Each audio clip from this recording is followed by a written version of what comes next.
The broadcast is now starting. All attendees are in listen-only mode. Hello, it's Derek. Testing 1, 2, 3. Testing. Hello. Hello, hello.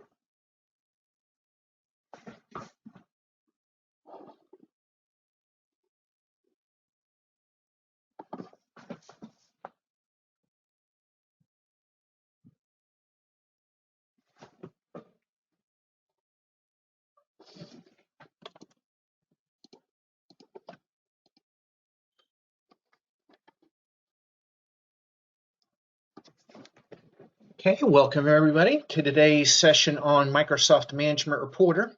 This is devoted to new hire training, where we're just going to look at a basic overview of Microsoft Management Reporter, get you familiarity with the navigation, interacting with reports, and also report design.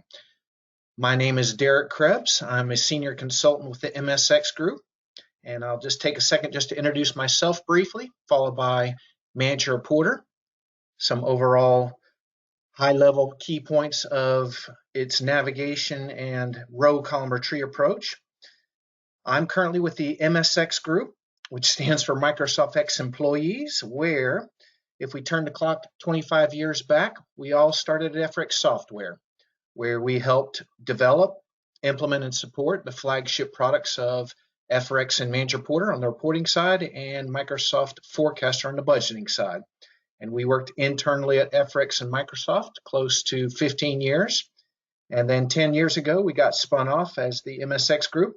Our sole charter today, like it always has been, is devoted to financial reporting. So I'll be sharing with you today the Microsoft Manager Reporter. And then additionally, I just want to further invite you to some of our upcoming webinar series. We hold about 4 or 5 of these each month, a nice little casual free 1 hour that you can sit at your leisure. We also will be recording these and putting them out to our website. So I'll send you a nice little thank you email for attending today, and I'll also provide some additional information like the upcoming webinars. Secondly, we have a nice user form upcoming. I'll refer to that in just a moment. And then additionally, if you have not had access to the downloads of the Microsoft Manager Reporter training and user guides, I'll be sure to get those in your hands. That will also supplement some of these videos that we're going to be sharing with you today. A few little house cleaning items.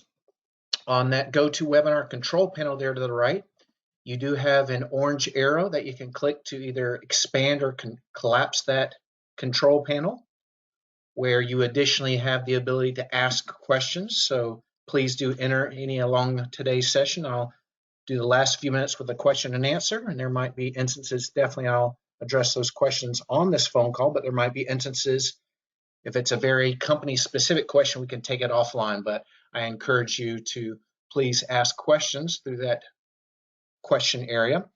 Secondly, you have the ability, there is a hand within that same control panel where that little orange arrow to minimize and maximize, you can raise your hand to ask questions. Let me note that on these webinar schedules, I'm at our website, msxgroup.com. We are looking at the upcoming events link here in the top right-hand corner of webinars. But one thing I'd like to personally invite all of you on today's phone call as well to is we have our user forums. And our 2020 spring forum is going to be upcoming next month in March, where we have 2 full days, close to 8 hours, 1-hour sessions devoted to these flagship products. So those are going to be on respectively March 24th and 25th, 2 days. And day 1 will be focused on the Microsoft Manager Reporter and Forecaster. And then day 2 is going to be devoted to the MSX Prospero reporting product. And I'll elaborate on some of the latest releases and conversions to and from those products. And then you have registration details. So for an example, for the Manager Reporter and Forecaster Day, we'll have a handful of beginning, intermediate, and advanced topics throughout the day, and it's all online, all free, and CPE credit eligible. So we hope you and others can attend. Let me go back to the PowerPoint. I'm just only going to spend a minute or two further within there just for some introductory remarks, but the bulk of the time we'll be looking within the application. Some information on the latest product releases. Of course, Manager Porter Focus. The latest release is called Manager Porter 2012. And Microsoft used to come out with quarterly patches, what they call cumulative updates. And the latest cumulative update, number 16, was released several years back in 2017. So I encourage you to look at your release just in case there's some bug fixes to perhaps apply or incorporate. But Microsoft is no longer going to be patching and making additional development on Manager Porter, nor Microsoft Forecaster, which is version 7 Service Pack 5, and followed by, if any of you are still on the way older version of FRX, that is Service Pack 12 of the version 6.7.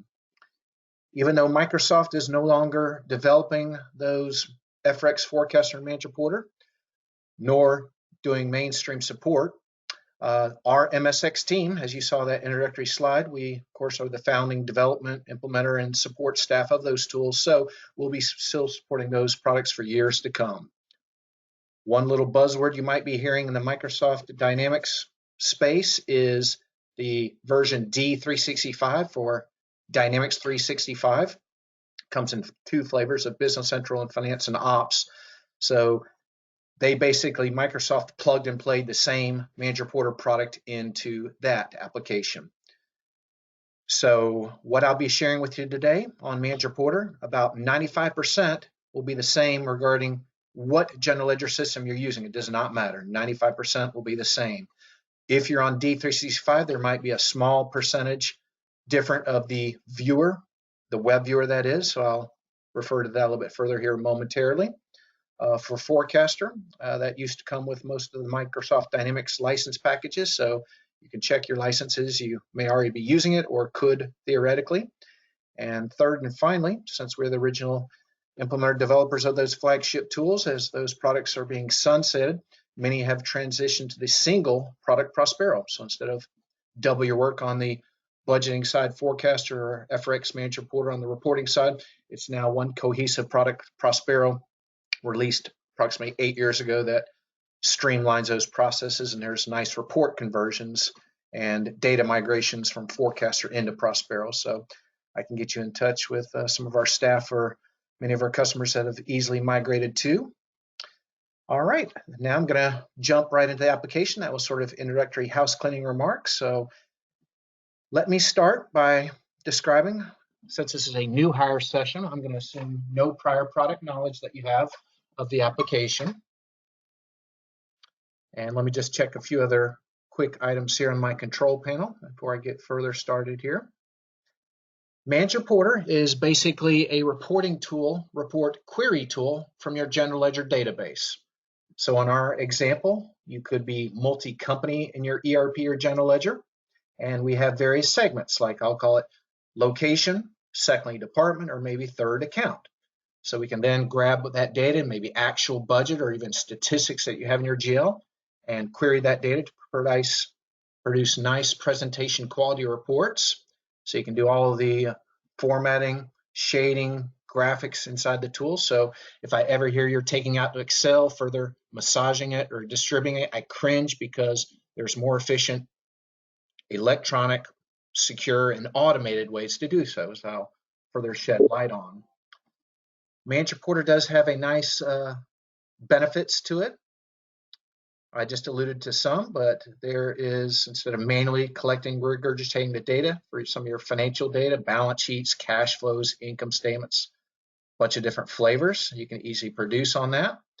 Manager Porter can also link to an Excel files for any non-GL data you want. So really just helps in your whole reporting and financial review process.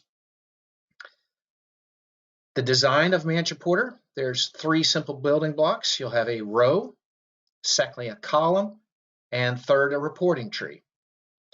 Every report needs a row and a column, and the tree is optional, but the tree is very powerful and useful to take maybe an income statement, break it down either by multi-company and or multiple location or departments that you have in your general ledger. What's also nice is you can mix and match these building blocks. Like on this next slide here, you might have a single row format there to the left in blue. I'll call that my income statement row. that you could use for 10 different reports, because this one report there in red being the column where you create and define these independently, like the row versus the column. They're independent little building blocks, but then you combine them to create a report. At the top of the screen, even though this is a two-dimensional slide, that top little window sort of represents a reporting tree where we're breaking it down by our regions, where we're currently showing one of those like San Francisco, but I could go to region 2, 3, or 4 as represented in a reporting tree. And then there's just a maybe last slide where it's using the exact same row, but I'm just using a different column. So that's the nice nature of reusable nature in both the Manager Porter and Prospero, even much more so in the new release. Let me now bounce into the application. At high level, I'm going to be taking you to two applications. Like under the Start button, we have here the Report Designer. And secondly, we have the Report Viewer. This latter, the Report Viewer, actually comes in two different flavors. What I'm going to do is I'm opening up this Web Viewer. Now, I personally prefer the latter, meaning the client viewer I'm about ready to open in just a second. However, the advantage of using the web viewer is, let's pretend all of you 50 or whomever people on this phone call today, or all of you my managers in the organization, well, I can easily send you this one little report link. Then once you open it up, it's secure, electronic, real-time. You even can drill down. And that web viewer, again, requires no installation. But the client viewer installs literally in seconds, so I personally prefer it. And let me describe maybe two reasons why, and I'll excuse myself for being the biggest fan of these products, but also in Manager Porter, I think the client viewer has better navigation and controls for especially you power users or administrators of the tool that are normally attending today's session.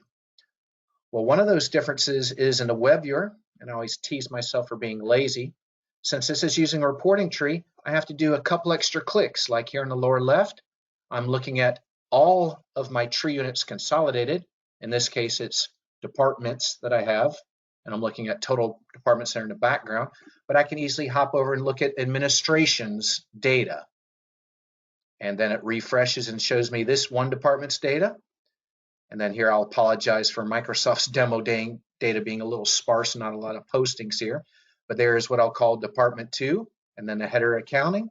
But let me go back to the original consolidated of all departments in the tree. Second thing is this report doesn't have too many lines to it, but in the web viewer, you have a little bit of what I call wasted real estate room with some of the headings. Then in contrast, I'm going to click on this download button because yes, you can take this report to a few different options like Excel or XPS is Microsoft's version of the PDF file. Or maybe third is I'm going to open this up in the client viewer, this bottom choice, which I already have open just to save a little bit of time and a couple of clicks. Now for you power users, before I forget, I can define which of those two viewers I prefer. Me again, I prefer the latter, this client viewer we're currently staring at. And how I can define so is I'm back in the Report Designer, found under Tools, then Options is where you have one little check mark. I usually recommend I'll have you turn this on. Normally it's turned off when you install the product out of the box. Off meaning whenever you generate and look at reports, it'll open up in the web viewer. But I personally prefer, like you power users, to turn this on to look at your reports in the client viewer. Once again, that was under Tools, Options. Turn this little check mark on. Now I'm going to return back to that client viewer. A couple of things, maybe 3 bullet points I can immediately think of. First is the tree. Notice how it's already expanded. Versus again in the web viewer, I had to click on this extra button. And then additionally, we have only a few departments, like 4 or 5 rolling up to the top. But if you had maybe over 10, maybe 20, 30, 40, 50 departments, whatever locations or combination of, you would have to also scroll up and down. And notice too, you could have multiple levels in your tree, like regions, locations, departments beneath it. I do not see nice little yellow folders and lines clearly indicating for my old aging eyes, what are summer units versus child units? Then as I return back to the client viewer, there's where you see the more folder structure and additional levels, and I can see maybe up to 40 or 50 units there.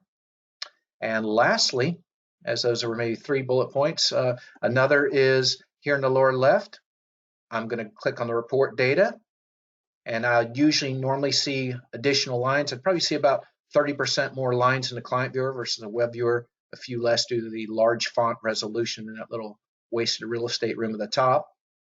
And as I return here to the report library, these are all reports stored in a SQL database behind the scenes. And you can create these folders in any way imaginable. As I right mouse click, create a new folder.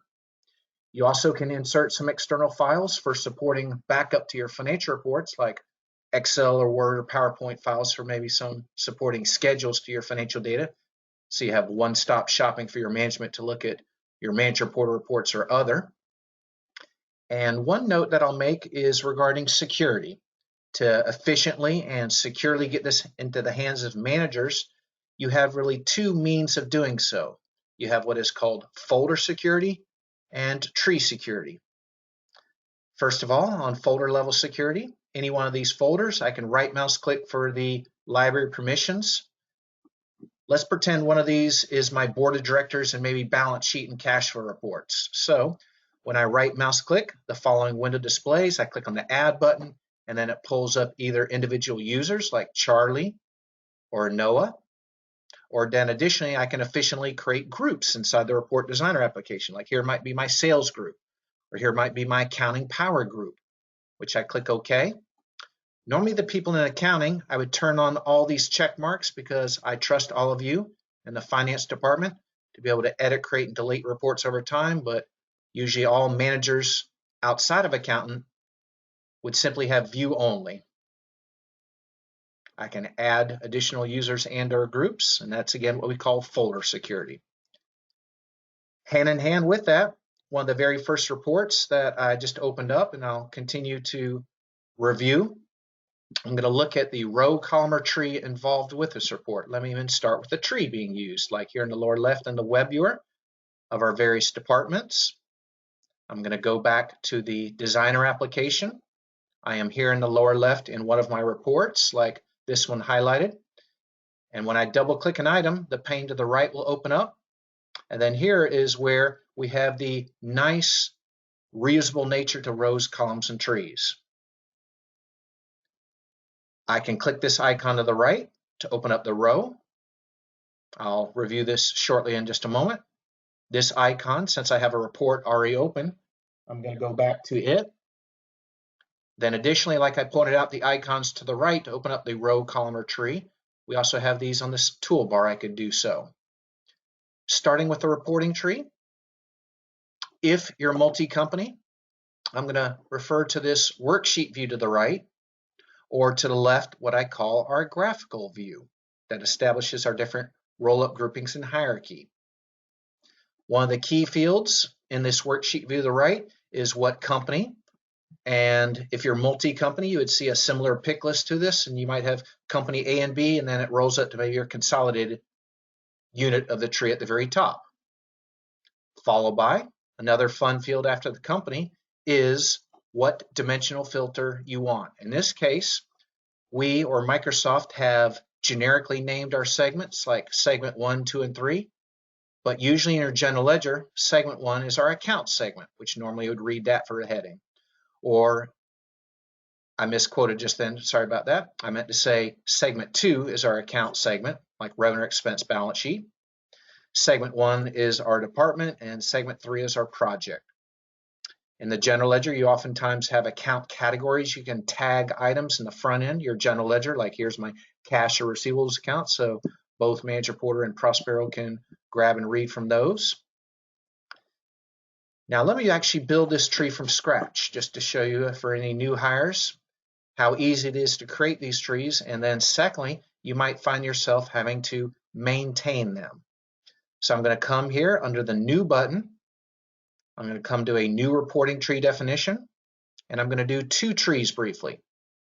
Under Edit, Insert Reporting Units from Dimensions, This is how I can automatically create a tree. It will recognize again your segmentation of your general ledger. The account segment, which for us is segment 2, is turned off because normally you're defining that in your row definition, like your income statement or balance sheet rows. And I'm going to turn off, I'm not going to build it on account category. I'm only going to build it on what we call our responsibility centers, like segment 1 is our department, segment 3 project. Now here in the lower left, I'm going to demonstrate building the tree on multiple segments. I even can reverse these segments around. So instead of, let's call this location departments beneath, I could reverse that around by moving these segments up or down like I'm playing around with right now currently. Once I click OK, all data that has posted as of today, big keyword as of today, because maybe a year from now, I might have a lot more departments. So yeah, you're going to have to manually update these trees. But I see a few people on the phone call today have transitioned or are in the process of moving to Prospero.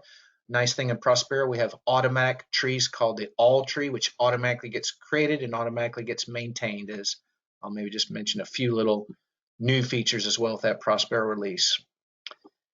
We would normally have segment names coming across, but here's I'll mock the Microsoft demo data for not having all the departmental descriptions there. And again, I built that tree on multiple segments, like you see the graphical view where I might have projects rolling up into my departments. Let me do that one additional time for repetition review. That is a new reporting tree, followed by edit, insert reporting units from dimensions. And this time, a little bit different. I'm only going to build it on segment 1, which is department. I could restrict which departments I build it on. Like if I wanted to go through only 000 to 888, maybe all of my 9 departments I want excluded from this tree, by all means I could do so. And ta-da, there is our tree. Usually these descriptions coming from the general ledger, I just typed one in that was absent. And then key again is your dimensional filter. I'm only grabbing one department per unit of the tree. That's the more common, but definitely in this little filter window, this is going to be a uniform general ledger filter across all building blocks, like your row, column, or tree. And I can mix and match. So if I wanted department 1 and 2, I could do it in that fashion, or I could do a little one wild card if I wanted to grab all departments beginning with a 1, or I can maybe say, nope, I want to exclude. Maybe it's every department except maybe 104 through 105, which I'm now just doing a range. I typed in just a semicolon in between that department 104 and 105. After I enter it, put square brackets, but I'm entering one additional window because here is where I can zoom in to see all of my possible dimension members. In this case, our dimension or segment department. There's all of our options available, especially if you're not quite familiar with your chart, being a new hire devoted this session. All right, me just playing around with some ranges, wildcards, exclusions. I could even grab across multiple segments, but that's probably more common in your row definition. But you can do it across all.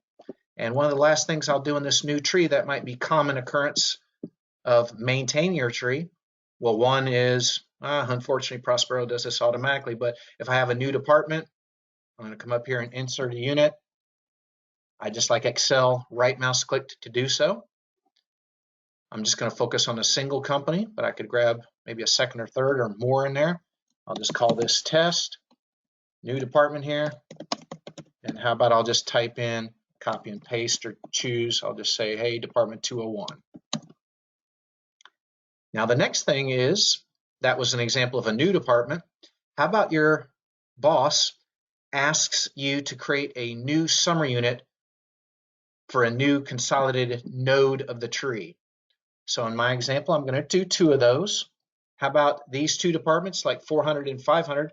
One of our managers in charge of both of those, and they'd like to see the consolidated profit and loss for those 2. So I can simply come up here, same thing, insert a unit, choose my company. This will be what I'll call a new summary here. And unlike these other, what we call child units linking to the general ledger through this dimension filter, this new summary, that's step 1 I just did of 2 steps.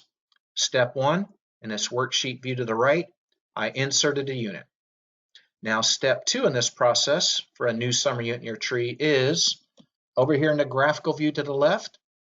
I could do one of two things. I could either promote or demote this icon in the toolbar. It's grayed out. I cannot shift it further to the left, but I can demote it. Now, two things occurred. These two items shifted into the right. This became a yellow folder. And if I had $100 income statement here, $100 here, it would roll up to $200 now in this summary report. Emphasizing we do not have a dimension filter because now this yellow folder or summary unit, its value comes from the child units beneath. As I go back to the client viewer, here's the report data. I'm looking at all departments, but here might be sales, like $100 here, administration $100, then it rolls up to 200 or similar on the top node of the tree. When I talked about folder security earlier, through a right mouse click for what's called library permissions, we secondly have what is called tree security. Now, within the reporting tree, there is a field here at the very far right, what's called unit security.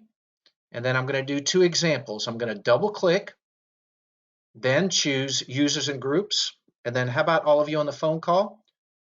You're the accountants that work with me, and I've created a group called accounting that all of you belong to. In the lower left, I want to click on this add to child units because I began on the top yellow folder summary unit of all units. Once I click OK, and then later, if any of us in the accounting group open up this report, we'll be able to see all units of the tree. But how about, let's say, this purchasing department, Charlie is the manager, so I'm double clicking, users groups, Charlie. Then when he or she opens up the report, they'll be able to see that unit. Now, what I just described is what I call decentralized security, where you had security in a lot of different folders. You had to go to each individually. Then secondly, in the reporting tree, this is just one tree, several units. You might have to go to several different trees to do so. Versus within the next release Prospero, it's centralized security. So you just pull up Bob and then you centrally say, oh, okay, Bob gets access to these reports or these tree units. So it's more centralized. So I do see a few on the call that, again, are Prospero related. So wanted to chime in a few of those differences here during your transition. Let me now return back to the report definition as we gain a little exposure to the reporting tree. Let's now take a look at the completed report. And I'm next going to go to the row definition, followed by the column. Those two are required components. And to repeat a few things, the reporting tree is optional. I'm now going to go to the row where I can do different underlining, bolding, shading font. Might not be as transparent on the projector screen, but I have some bolded heading rows there as well. I could give in fancy with extra colors and graphics here. As I return back to the report designer, I'm going to click on this icon to open up the row, and maybe another icon to not underutilize or point out is this yellow open folder. And what I love so much about Manager Reporter and Prospero is the reusable nature to these row columnar trees versus I also work with some other Excel add-in products where I do not get this reusable and visible nature. As I clicked on this yellow open folder, I'm now in this tab to see all of my reports. I just clicked on one of these column headings, like the row column heading, and now I've just sorted all these reports by the row definition being used. Notice all these balance sheets using this one row format called BS Summary. So I can easily just create one row and use it for tons of different reports.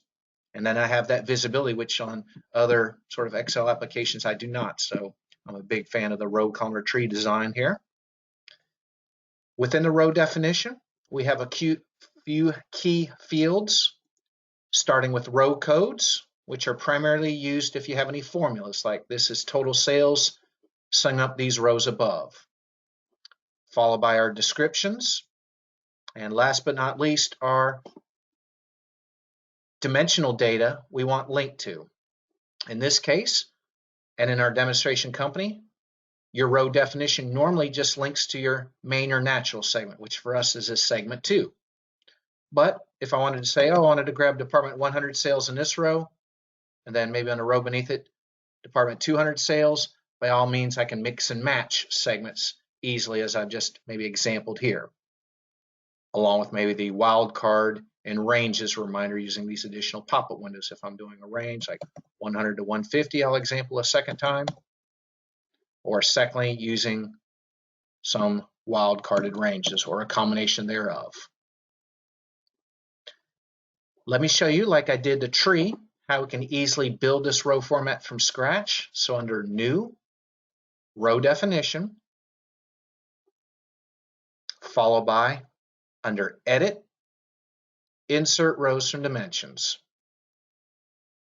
It recognizes your general ledger segments, along with maybe account categories like my cash, accounts receivables I can also grab. By default, it will place these ampersands, or otherwise known as hooks, in your main or natural segment, which means I want to build a row in this segment. Versus on your non-natural account segments, like segment 1 and 3 for us, it puts pound signs. That means do not build my row in this segment. For an income statement, our account range might be 4,000 to 999 that I want grabbed, so you can restrict what you build. And then once I click OK, this is what I'm going to call an income statement detail. So there's descriptions, corresponding account numbers, and just let me repeat, this is as of today. Well, one thing is, like I shared in a tree, like that new Department 201 I had to manually add, yes, there might be some rows, detailed reports like income statement or balance sheet detail. You might have to come up here, insert a row, maybe type in the account 4123, that's maybe my new account, versus when I mentioned in Prospero, that nice new feature of the all automatic tree that automatically adds and grabs new departments. We also can produce an income statement detail with one summary row. Let me just call it total revenue. I might have one summary row called total revenue, and then I expand and show all the accounts to avoid or reduce maintenance altogether in your line set. But in your manager reporter world today, be aware of that. Now, one little tip related to that is, you might have saw, but I'm going to now call it out. In this row definition, usually I recommend to always stick in your row definition a check row. That way it will help you reconcile to make sure you have not missed or duplicated an account. And in the row definition, I'm going to return. I'm going to abort this one new one I created from scratch. Now as I scroll downward, when I'm totaling up revenue we saw above, or I'm now totaling up expense, then this is a net income taking what I'll call row A, revenue, minus row B, but referencing these row codes here to the left. That's my net income. And I'm keeping my fingers crossed that net income is accurate, where I have not messed up on formulas above, nor missed or duplicated an account. And then here's that oldest tip and trick in the book, but worth a minute or two today's time to share. That is, I'm making this no print via this print control field. Over here to the right, segment 2 again is our main or natural, and I'm grabbing all revenue expense accounts, 4,000 to 8,999. When I grab all these revenue account and expense balances from the general ledger, they all should net to net income. So then these two balances, where I formulate net income from all the detail above, along with this row where I'm grabbing it directly from the GL, these two should equal one another. And then I'm just simply showing the net here, or difference, I should say. Hopefully my difference is 0, and usually I suppress rows with 0 amounts to not clutter your report. But if this ever shows, then that means you have a mistake in your report and you need to reconcile it further. 2 things related to that, and then in some of our future webinar training classes that I maybe plugged, and I'll do a final one here toward the end of today's session, we'll go into this a little further. That is, there's 2 means to help me find the needle in the haystack where I've missed or duplicated an account. The first thing of 2 is in the row definition for missing accounts. I'm going to come here under Tools, Missing Account Analysis. What it's currently doing, it's scanning all of my row definitions, but really here in the background, I'm only focused on this one row format called Derek income statement. But here at the top of the window versus the bottom half of the window, I have what I'll call row number 1, balance sheet. Or maybe I'll scroll down to maybe row number 2, income statement. Then once I highlight the row up above, it then shows me what accounts I've missed. And what the criteria looks to is it looks at your very lowest account number and highest account number, meaning it's only scanning my income statement accounts, not balance sheet. And one step backwards that usually our training classes get a little more depth on is I usually recommend, hey, delete these check accounts first before you go to your tools missing account analysis, because if you left those check accounts highlighted there in the background still in there, I would not have missed any account. And secondly, if I left those highlighted accounts there in the background in there, I would have duplicated every account. For an example, and I'm about ready to show you the second thing of duplicate account warning, it would say something like, oh, on row code 540, you have this account 8305, and also on row 6070, or excuse me, 6040, you also have that same account number. And where these duplicate accounts are defined is within the report definition. On the output tab, here's this one little check mark to report on duplicate accounts. And finally, where duplicate accounts are seen are when you generate the report again after turning this on. You would go to the client viewer. It's not in the web viewer, but then in the client viewer, you would come here under View, Duplicate Accounts. And then here's just a rendering of what that means. Notice where it says, all right, account 4100 duplicated twice on row 190 within the revenue section, but also on row 640, which is really my check row. That's why, or an example further of why I usually delete those check accounts to help me really truly pinpoint any missed or duplicated. Okay, good, thank you. That's the oldest tip and trick in the book. One or two other high-level items in the row definition to be aware of is within any formulas you have, in the row definition, you have two options for formulas. The total, whenever you're adding and subtracting, versus the cal, if ever you're multiplying and dividing. So here is an example of the total, like taking a range of all my expense rows up above, or maybe net income taking my revenue row minus my expense row. Let me example briefly, adding a net income percent, which is what we call a complex calculation. Whenever you're multiplying or dividing, or even using if-then syntax, that's when you use this cal format code. And the primary rule of a cal format code is you have to use the at symbol in front of your row code. So I'm going to take at 5920, which is my net income row, divided by at 1945, which is my revenue row. And that is then going to grab net income. Well, let's say net income was $1,000 and my revenue was $100,000, so maybe 10% profit. But if I forgot to put an at symbol here, then really what the system's going to do is, instead of dividing it by, let's say, my $100,000 revenue, which was row 1945's balance, if I forget the at symbol, it's going to take it by $1,900 instead of my $100,000 profit. So that's a common mistake, to forget your at symbol in front of your row code. But then that's also sort of an example where I can use hard-coded numbers, because I could say, hey, multiply by 10 or divide by 2 randomly. And one takeaway that I'll be sending to you for those attending or registering today is the full suite of the Microsoft Manager Reporter training and user guides. I'll pass that along to you. So a nice little report library that used to be available out on Microsoft Partner or Customer Source, but I think they've broken a lot of links. So I'll be sure to provide that to you. And those people that have moved to Prospero, something similar as well. Let me now turn our attention to the column definition. So I'm going to click on this icon to go back to the report that we have open. And in this column definition, we have two sections. The top area is where we have headings. where you can just hard code in headings, where I'm just going to do some random examples like actual or budget. But whenever you see some @ symbols in front of your headers, I am now double clicking on my column cell.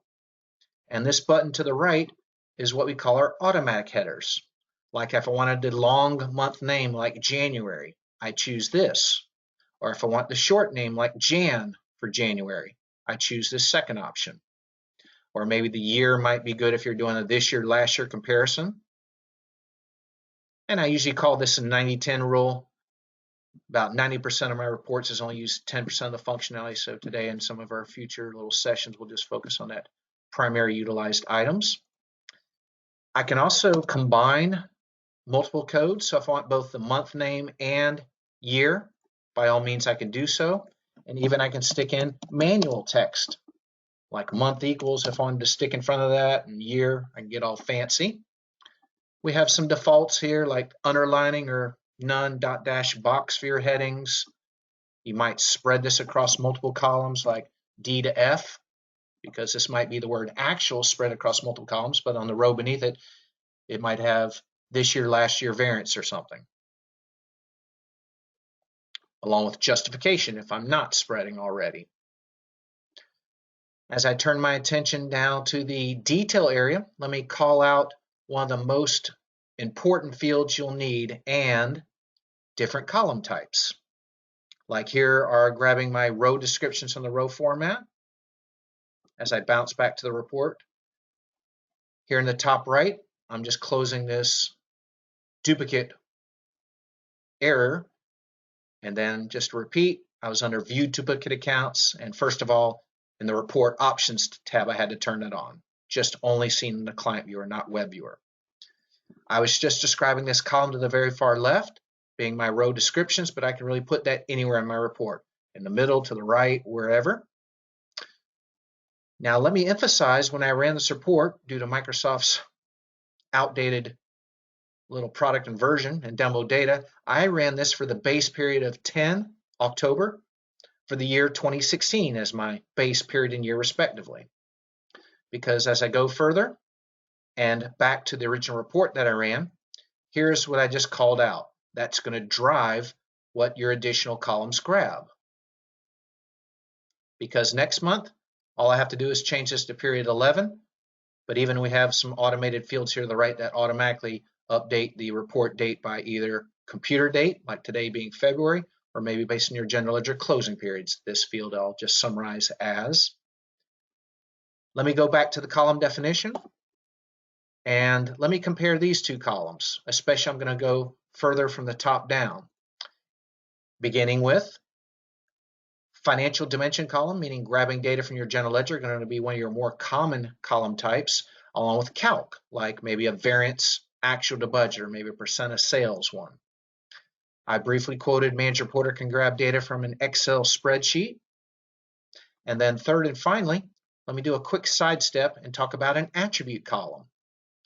Now these attribute column types, when you choose it, the field right beneath it gets enabled. And based on the different general ledgers, both Manager Reporter interfaces with, just 3, but Prospero tons more. This field might differ slightly based on what general ledger you're on. So that might be another minor thing that this field, if you're AX versus SL versus D365, etc. Now these attribute column types, and let me demonstrate, is when you drill in, you have really 3 levels you possibly could drill into your report with. Back in the report definition, there's the 3 levels. I ran it for all 3. Level 1, financial, level 2, account, and level 3, transaction. Now, when using a tree, I'm looking at all departments. So I'm going to come here randomly to, let's say, employee benefits. Now, my first click shows me the different tree levels. I only see one line because only one unit or department of the tree has data. But that's my tree level. And if you had multiple tree levels, I'd click to the second or third tree level. Followed by, this is now the second level where it's showing me my fully qualified account of our 3 segments, like account 5150 for benefits I'm drilling into. This is level 2, the account level detail, and Now when I drill into level 3, the transaction level, notice now these attribute columns just now showed. And this is where, yep, you, the power user, and or your managers could easily see all of this detailed data. They simply just have to have a viewer license in Manager Board or Prospero to see that. So whenever I hear people printing things out or manually sending it to Excel, don't do that old-fashioned way. Have them log into the viewer and they'll have all this nice little control. They also could come up here and easily export the report out to Excel. Maybe just the current unit of the tree I'm on, or all, including the account financial level. I also can add financial footnotes to this report as I just go back up a level. Let me pretend now I'm one of the managers. I want to explain to you a variance of why my spend or revenue is better or worse than. So here is where I'm going to right mouse click to add a comment to this report.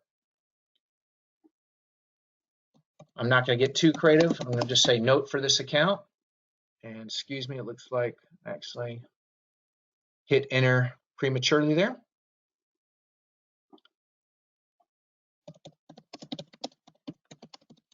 All right, after I enter a comment to the report or line on the, here is my icon indicator where I could hover on top of that to see the memo or note, or here to the right is our fact pane, or the left is what they call the navigation pane.